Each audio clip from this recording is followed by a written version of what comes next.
Welcome to Larp Academia, and today we're going to talk about group fighting in LARPs, or fighting as a team versus team, large groups versus large groups, not one-on-one. That was last video. Go check it out if you want to see that. But how to fight with your team. Now, many LARPs have a problem with this. The problem with it is that they don't know what to do. They don't develop team tactics, they don't understand team tactics, and the next LARP we're going to cover, it does actually go into team tactics a little bit more. In fact, they're usually a bit better with it. Why? Well, we'll go over what LARPs would naturally be more inclined to make you better at team tactics, and why we ourselves try to be solo and we don't really care about team tactics. In fact, I'll spoil that for you right now. The reason why we don't really want to do team tactics or work with each other or really think about that is because, well, one, glory, it's awesome. I want to work on myself. I can work on myself. I can't work on other people. And two, is because of magic. That is right. Most of the time, LARPs have magic. And when they have magic, it kind of screws up with the team tactics. Why? Well, let's say you have the people with the shields in front, spears to the side, and it works out pretty well. Problem, this magical person coerces the shieldmen and turn on their friends. They turn and fight on their friends. There's a huge bit of chaos and everyone dies because their front line's gone. There's a huge hole. They're able to do other stuff and they just pelt a whole bunch of spell balls or something in that area, and arrows and whatever else projectiles they have, or just run in and kill everyone. Also, magic, if you don't have a confusion bit, is able to push people away or make people stop and unable to do things, and it becomes this war of magic versus magic rather than actual combat of arms. It becomes who runs out of spells, who's able to react quicker, who's able to deal more magical damage first before they actually do anything. And in those instances, it's really boring for the team fighting people who are on the front lines and supposed to work with their teammates. Are just like, why? Why do I care? Why would I care to work with my team when all I'm here for is just to be like, oh, I'm gonna be hit. Cool, teammate. Yeah, you helped me. That puts the pressure of teamwork more on the spellcasters than on anyone else. So then you have to ask, how can we work as a team? Well, lucky for us, there are two sources that we have to draw from. We have our history without magic, and we have fantasy, or the role-playing systems that we've had before LARPing, or even in the early LARPs, that kind of expanded upon this idea of how to wage war with magic being involved. Generally, yes, magic countering magic is a big part of it, but there's a bit more that we can use. If you are able to have low magic or magic countering magic, you can then apply formations. Now, formations, you've seen like the Roman Legion and everything else that they are able to use. I'm going to be throwing a lot of images towards you to explain this because we don't have a big battlefield for me to show, but you'll have formations. You'll be able to have like hammer and anvil where you're supposed to go in and crush the enemy. You're able to have a turtle formation, you're able to have a wedge formation, etc. They all have different purposes. But this has to make us think of what to take into account. Aside from magic, we also have to take into account group size. Now, group size is extremely important.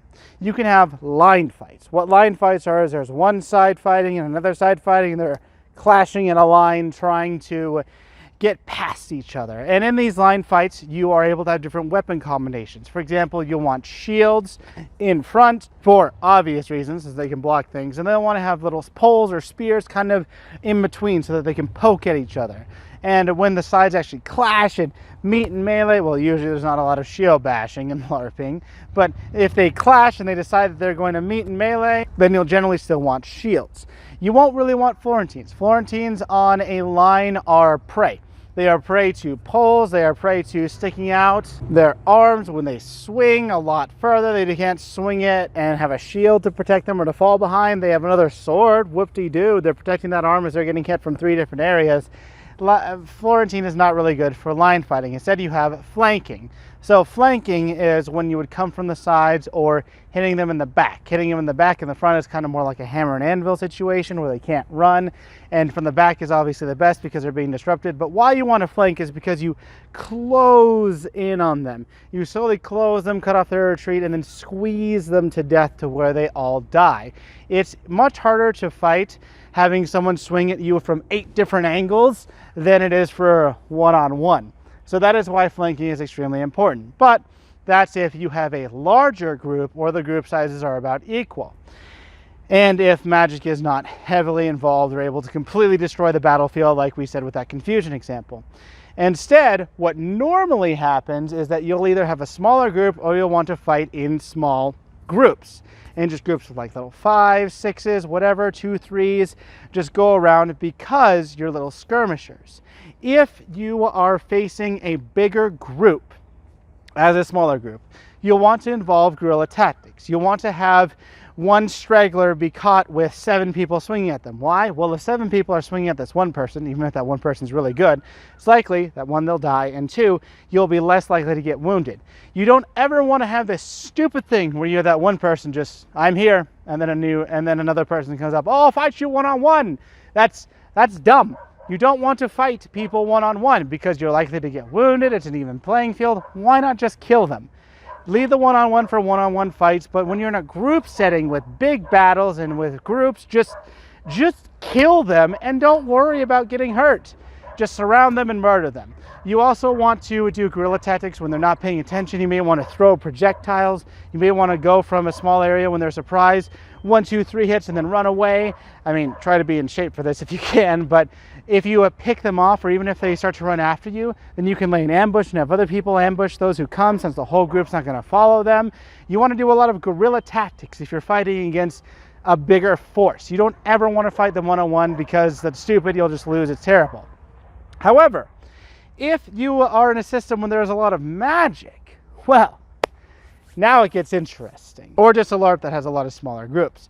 You see, if I am playing with magic and magic is such a big deal, or it even stops people or whatever else, and we're trying to play with it and everything, what you can do is hold a choke point, a small little area with this just little bottle cap area, try to push through throwing magic and spells and projectiles, or have your small little groups. Now this is what happens in almost any fantasy setting. You could say like D&D, a fantasy TV show, whatever else. A small group of well-trained individuals that are actually good and work well together are worth 50 others. I'm not kidding you.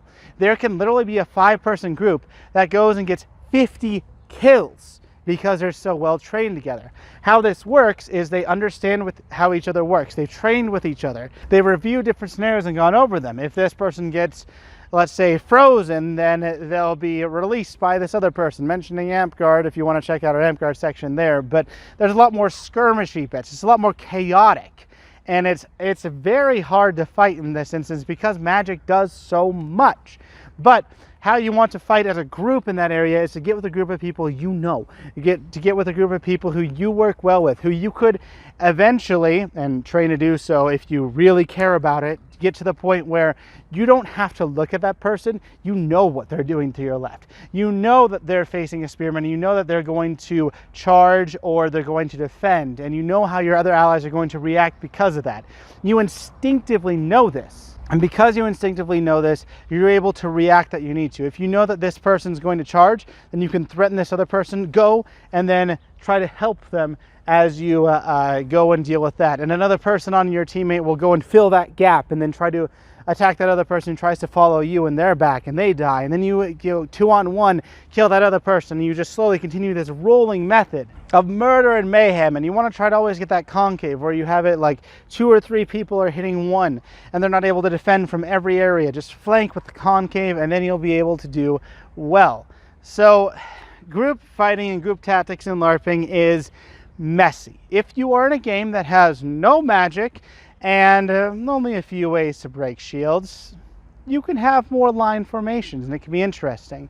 If you are a smaller group, then you will want to rely on guerrilla tactics in those situations as well. You won't want to fight them head on if you can. You want to pick them apart. Make someone be a hero, go out and fight you as you all 7 of you just surround him and kill him, and the rest of the group says, shouldn't have ran off, and they continue to walk like a herd.